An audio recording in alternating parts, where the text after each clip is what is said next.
이사야 56장 1절에서 8절 말씀 제목은 하나님의 백성이라 하는 제목으로 말씀을 전하고자 합니다. 여러분, 우리가 이렇게 예배할 수 있고 이렇게 활동할 수 있다는 것은 기적입니다. 근데 이 평상시의 일을 기적이 기적인 줄 모르고 살았지요. 요즘 중국의 우한 폐렴 때문에 얼마나 많이 공포에 떨고 있고 서로 만날 수 없는 그러한 이제 시기입니다. 그래서 많은 사람들이 교회를 올 수 없고 지금 이제 집에서 격리되어 있는 사람들이 있는데 우리가 이제 정신을 바짝 차려야 될 것은 무엇이냐? 지금 우리가 이렇게 자유로이 예배할 수 있지만 나중에는 예배할 수 없는 그런 시점이 온다는 것입니다. 그래서 오늘 이 예배하는 여러분과 또한 그 유튜브를 보시는 모든 각 곳에 흩어져 있는 모든 성도 여러분들은 유튜브에 김해 늘믿음 교회를 치셔서 구독을 눌러주시면 주마다 이제 말씀이 뜨게 될 것입니다. 앞으로는 우리가 말씀을 전할 수 없는 그런 시기가 오기 때문에 여러분들 이제는 우리도 단단히 준비하셔서 하나님께 말씀을 들을 수 있을 때 마음껏 듣고 참으로 저축할 수 있는 그런 시기가 되기를 바라겠습니다. 오늘 하나님의 말씀은 하나님의 백성이라는 제목인데 여러분들 바다를 이렇게 많이 바다 옆에 사는 사람들은 볼 수 있지만 또한 또 바다가 멀리 있는 사람들은 바다를 많이 보지 못하고 사는 경우가 있습니다. 저의 고향은 전라북도 무주였기 때문에 산을 많이 보고 자랐습니다.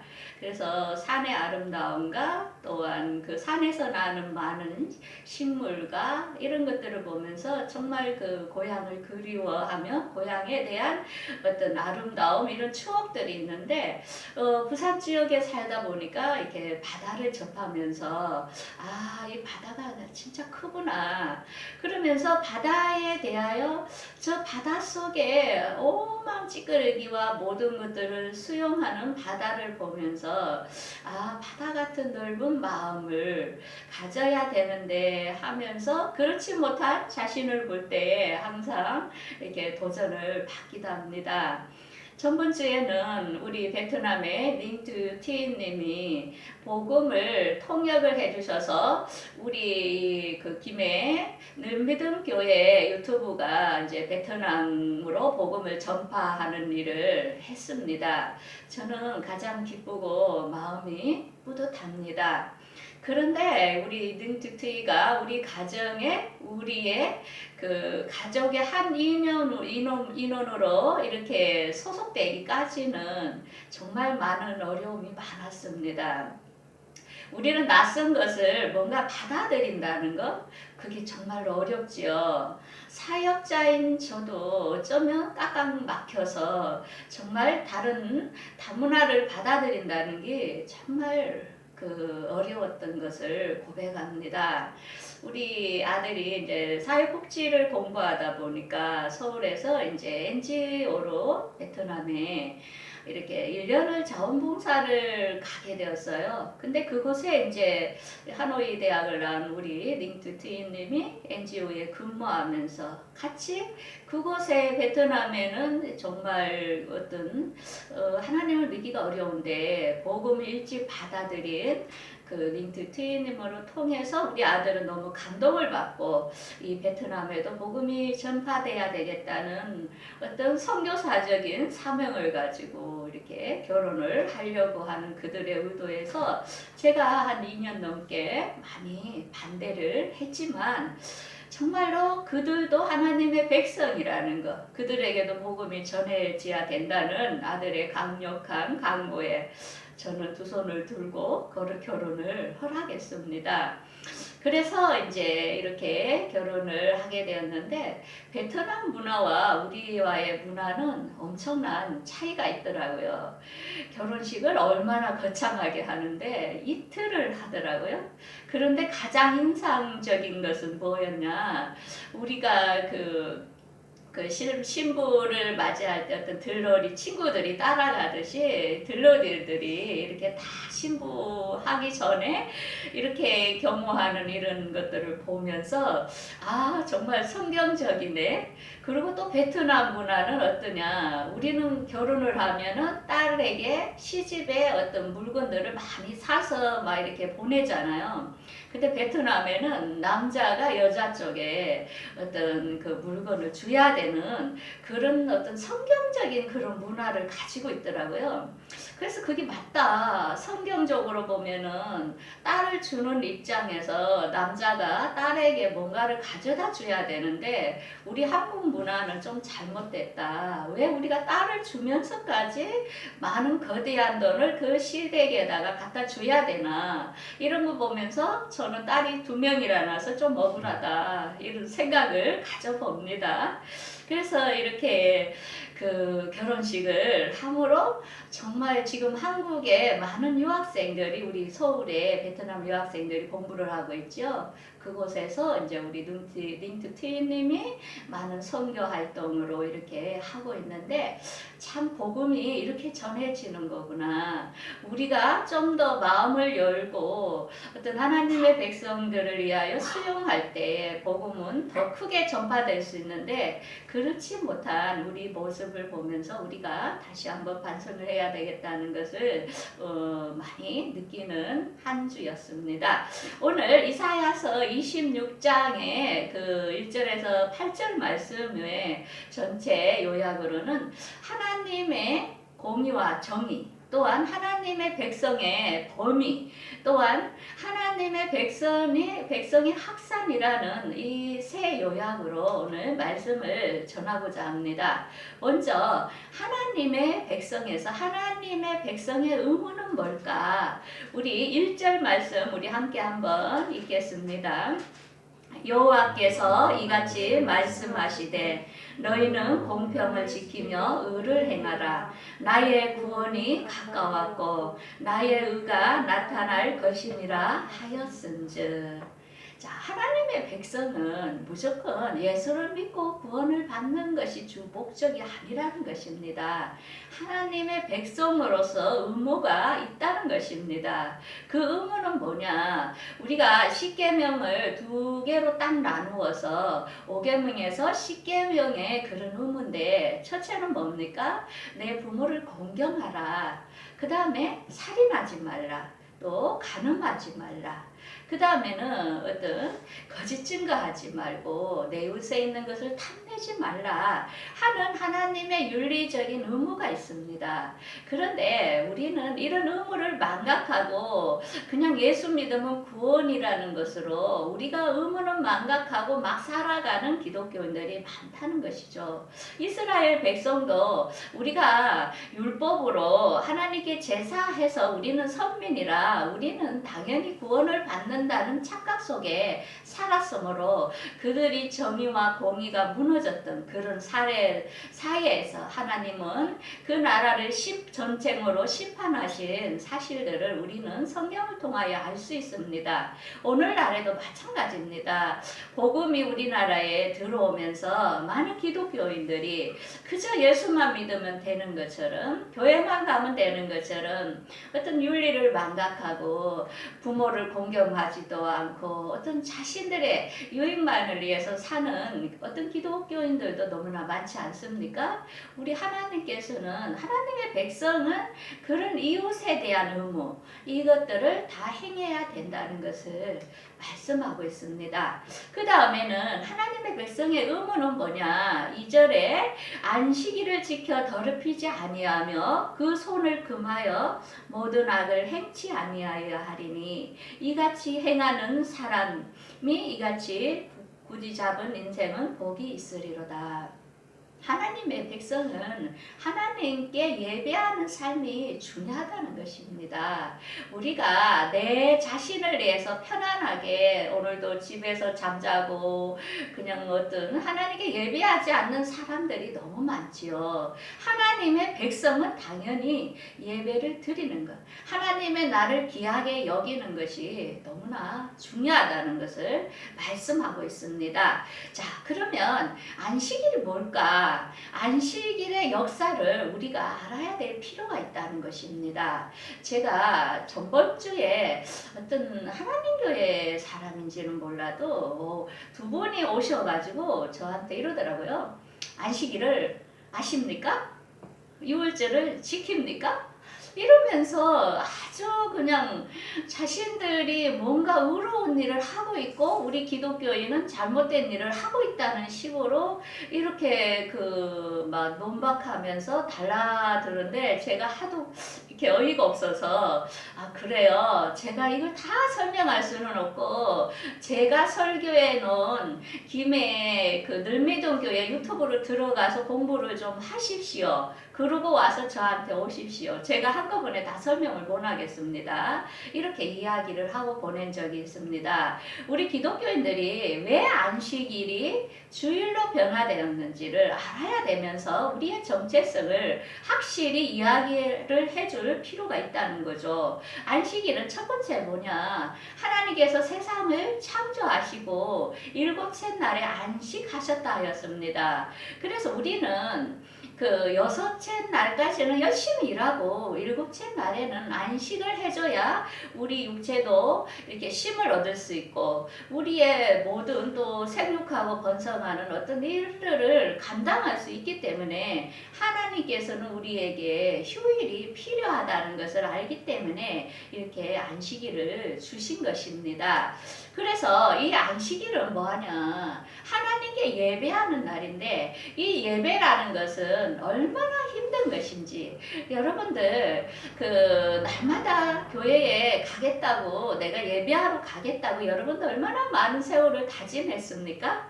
그런데 아직도 오지 않는 사람들이 많이 있습니다. 그것은 뭡니까? 그 정도로 하나님께 예배하는 게 어렵다는 것입니다. 왜? 사탄이 얼마나 강하게 잡고 있는지 여러분들의 목을 놓아주지 않는다는 것입니다. 우리가 출애굽의 이스라엘 백성들의 사건을 보면서 얼마나 예배하는 게 어렵다는 것을 우리에게 교훈을 주고 있는데 이스라엘 백성들이 애굽에 종살이로 살고 있을 때에 그 바로 왕은 우리가 이스라엘 백성이 하나님께 예배하기 위하여 우리를 이제 좀 종의 신분에서 우리를 보내주라. 우리가 하나님께 예배하기 위해서 이 나라를 이제는 떠나서 하나님께 예배하는 땅으로 가야 되겠다. 이렇게 하니까 바로 왕은 10가지 재앙에도 끄떡하지 않았습니다. 절대로 이스라엘 백성을 놓아주지 않았고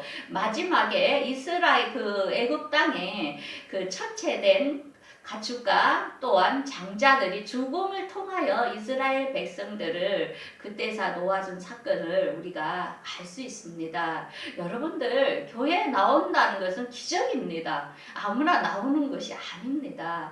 그 정도로 사탄 마귀는 여러분들 어떤 핑계를 대서라도 절대 나와주지 않는다는 것입니다. 이렇게 예배에 성공하는 사람은 얼마나 정말 하나님의 백성이라는 증거인지 우리가 말씀을 통하여 알 수 있는데 참으로 하나님의 백성은 예배하는 자라는 것입니다. 자, 두 번째로는 하나님의 백성에게는 차별이 없는데 그거는 뭐냐? 하나님의 백성에는 어떤 이방인과 또한 이스라엘 백성만이 어떤 유대인만이 하나님의 백성이 아니고 하나님께서는 이방인 우리들에게도 하나님의 백성으로 부르셨다는 것입니다. 그래서 오늘 하나님의 말씀 3절 말씀에 여호와께 연합한 이방인은 여호와께서 나를 그 백성에서 반드시 갈라내시리라 하지 말고 고자도 나는 마른 나무라 하지 말라.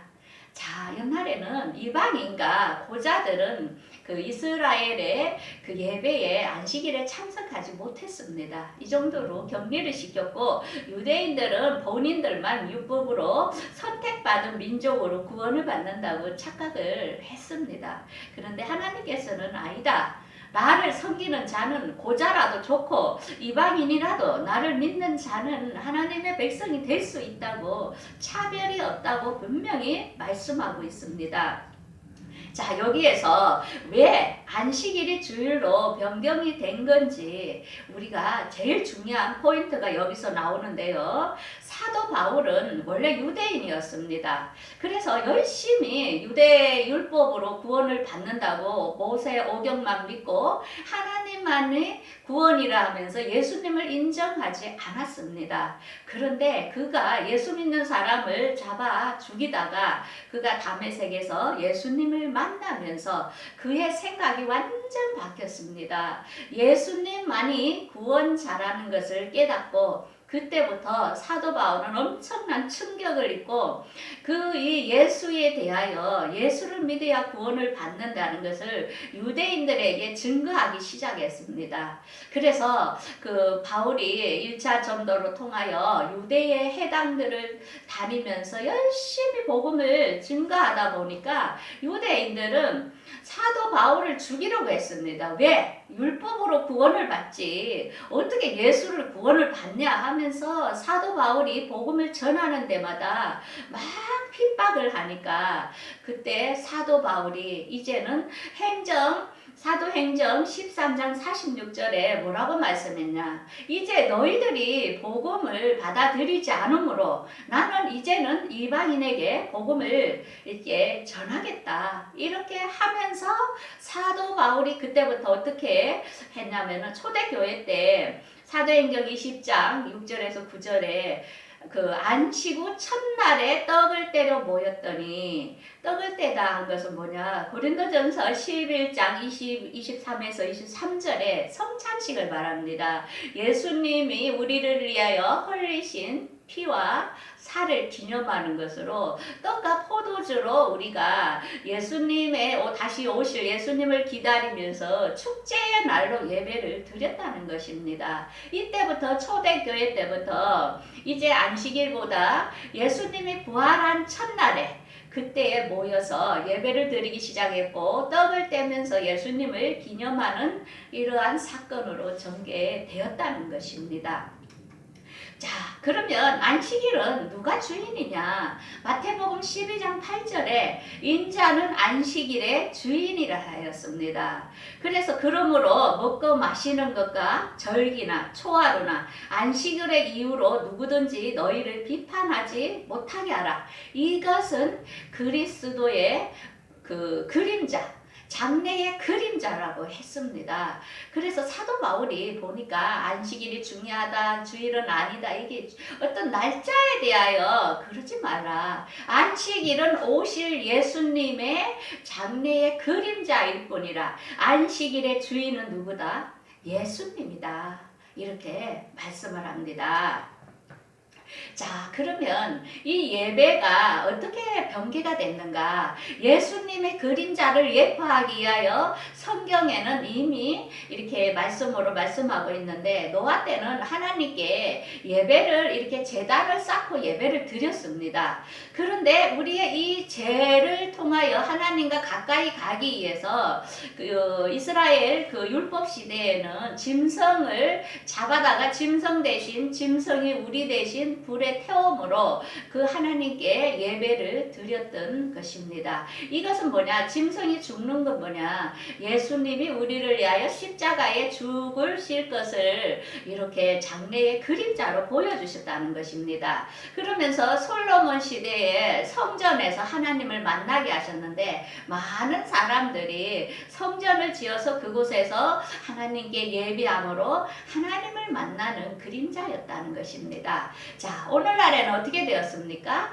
예수님 자신이 이 세상에 오셔서 십자가에 이렇게 죽으시심으로 이곳에 성령으로 임재하시면서 우리들 안에 직접 오셨다는 것입니다. 그래서 오늘날 교회는 큰 건물이 교회가 아니고 예수님을 모신 여러분들이 교회라는 것입니다. 그래서 여러분들이 예수님을 영접한 자마다 각 곳의 교회인데 우리가 모여 예배하는 것은 예배당에 해당된다는 것입니다. 그래서 우리는 어떤 건축을 위하여 예배당을 늘리고 이게 중요한 게 아니고 교회인 사람을 양육하고 키우고 복음을 증거하는 것이 더 중요하다는 것을 우리는 깨달아야 된다는 것입니다. 어떻게 하나님이신 예수님이신 성령님이 우리 인간에게 직접 오셨다는 것은 이건 신비이며 기적입니다. 여러분들 얼마나 이 축복인지 모릅니다. 예수님을 믿는다는 것이. 그래서 우리가 지금은 예배할 때에 어떻게 중요하냐. 예배하는 사람은 아버지께서 참되게 예배하는 자들을 찾을 때니 그는 영과 진리로 예배할 때가 오나니 아버지께 예배하는 자들을 하나님은 찾으신다 했습니다. 그래서 예배하는 자는 영과 진리로 예배할 지니라 했습니다. 그래서 예배는 뭐냐? 두세 사람이 모인 곳이 교회가 되며 그것에 하나님께서는 예배를 받으신다는 것입니다.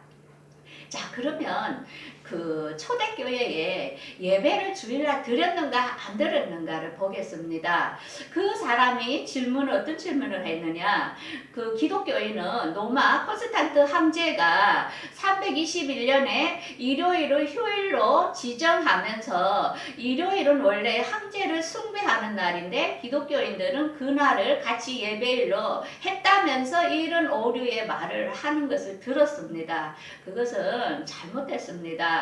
원래 그러기 전에 초대교회 성도들은 이미 주일에 예배를 드리고 있었다는 것입니다. 우리가 잘 아는 요한계시록을 기록했던 요한도 주의 날에 하나님의 말씀을 받아서 기록을 했습니다. 그 다음에 우리가 제 초대의 그 사도였던 이그나티우스 그분도 보면은 주일날, 생명의 날, 주님의 날 예배했던 것을 알 수 있고 이분들이 기독교 그 예수님을 위해서 순교한 사실도 우리가 알 수 있고 누스티스우스라는 그분도 일요일에 모였다. 왜? 주님이 부활하기 때문에 주님이 주일이기 때문에. 그러면 콘스탄티누스 황제는 321년입니다. 그러면 초대교회는 그 100년에 이미 예배가 이루어지고 있고 그 뒤에 일어난 일요일이 휴일은 그 뒤에 일어난 것입니다. 이 오해를 여러분들은 푸시기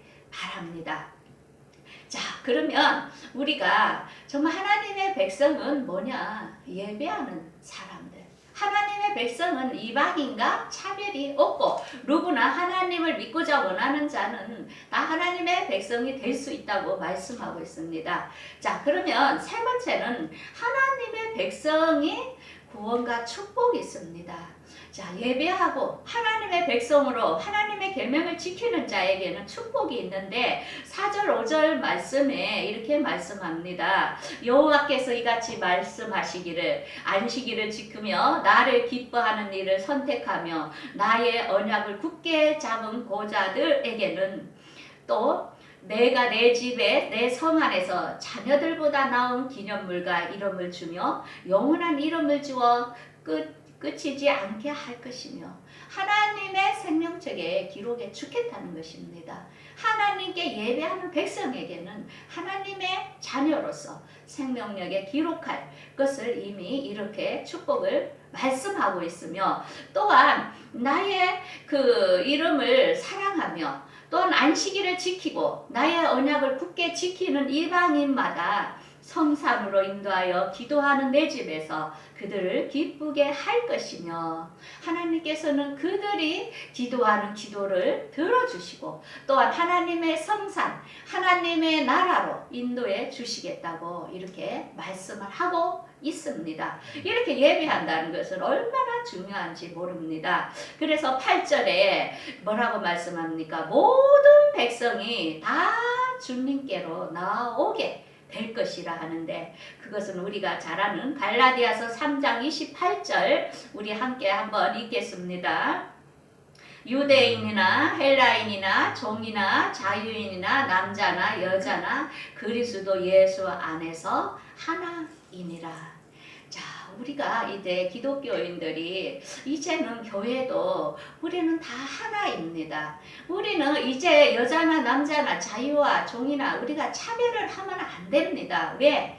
복음에서 벗어나는 것입니다. 복음을 여자는 전하지 못하라고 되어 있지가 않습니다. 성경에 분명히 누구나 예수 그리스도를 증거하기 위하여 하나님의 자녀가 되는 데는 어떤 차별이 없다는 것을 분명히 말씀하고 있으며 계시록 21장 24절에는 앞으로 만국이 모두 다 어느 나라 어느 족속 관계없이 하나님을 믿는 자들은 한 예루살렘 성으로 같이 천국에서 만날 것을 우리에게 말씀을 하고 있습니다. 우리는 이 말씀 안에 복음을 위해서는 함께 연합하며 차별을 두서는 안 된다는 것을 말씀하고 있습니다. 우리나라에 미국에서 감리교에 정말 선교사를 파송해 준 분이 있는데 그분이 메리 크리렌트 선교사입니다. 이분은 우리가 잘 알고 있죠. 이분이 이화여대를 창설한 주인공입니다. 이분이 1886년에 한국에 와서 처음에 학교를 교육의 목표로 학교를 세우는데 학생이 모집되지 않았습니다.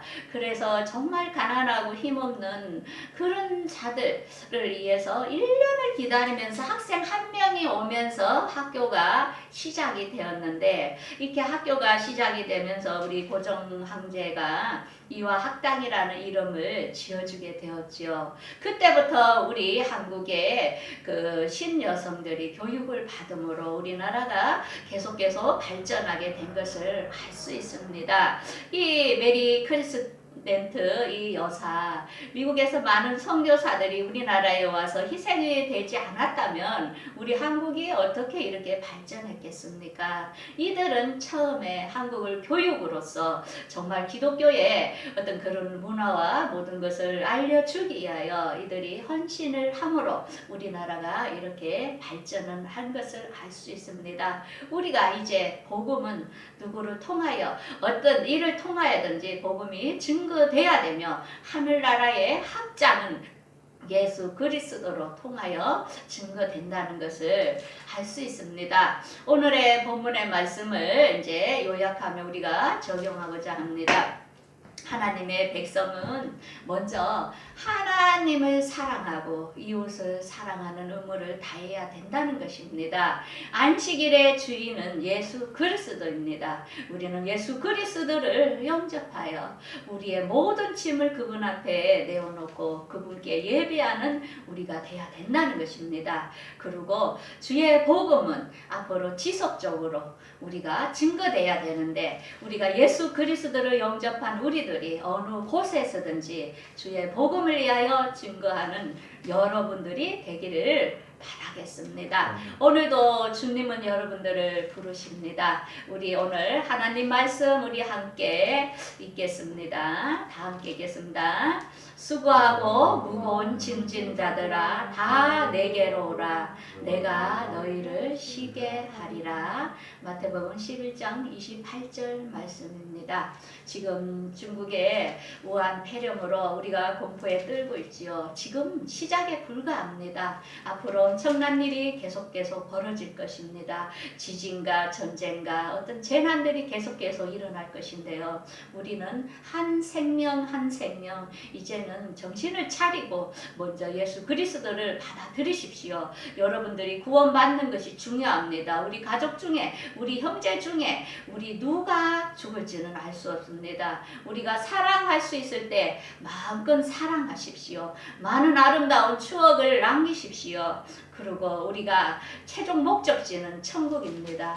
천국에서 이 세상에 모든 수고하고 힘든 것을 내려놓고 만날 그날을 위해서 오늘도 이 무거운 짐을 우리 예수님께로 와서 여러분들 내려놓고 우리가 앞으로 계속해서 사랑하면서 참으로 우리가 지금 움직일 수 있었던 것들을 감사하면서 살아갈 수 있는 여러분 모두가 되기를 바라겠습니다.